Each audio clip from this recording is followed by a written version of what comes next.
is the eternal city and the Tiber River its heart.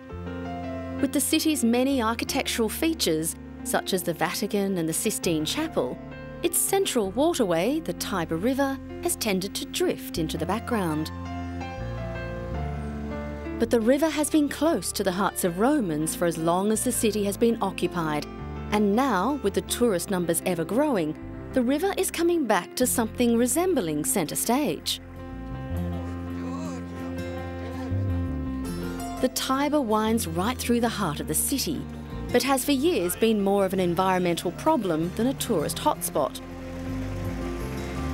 But council officials are saying all will change with the launch of a riverboat service, which offers glimpses of Rome's medieval past and the chance to dine while floating down the Tiber at night. The service for tourists and local commuters will have 6 boats running the length of the city. It was funded by a private consortium costing €2.5 million. The consortium is also launching a 5-strong fleet to move commuters up and down the Tiber for just €1.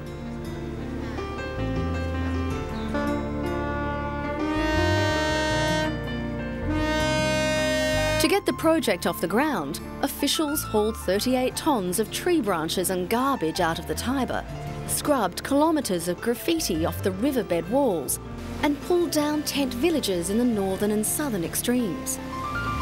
Less than a year ago, thousands of fish were floating belly up along the Tiber, in one of the worst environmental disasters in recent years. The problem was blamed on secret chemical dumping. The aim of this boat service is to regain something the city has always had, but has never taken the opportunity to experience. This is a river which, through its bridges, crosses hundreds of years of the city's history.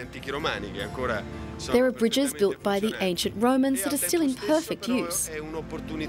At the same time, it's an extraordinary opportunity for tourists, but also for Romans who choose to commute via water and not use the roads.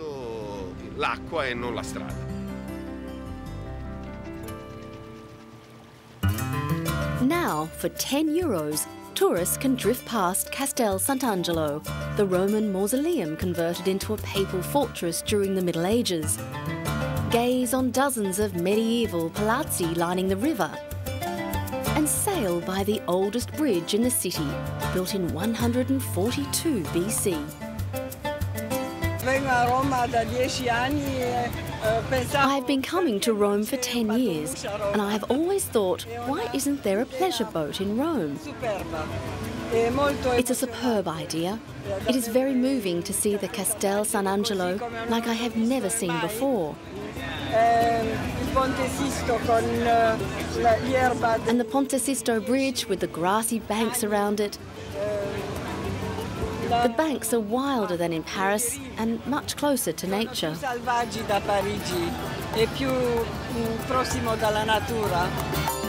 It is not just the locals who are overcome with admiration for the beautiful city. With Paris as their model, officials hope some 15% of the 7 million tourists who visit Rome each year will be tempted to come and try the river tours. But unlike Paris, Rome's river runs between high walls built in the 1870s to prevent floods, which block many of the spectacular sights that have made the Eternal City famous.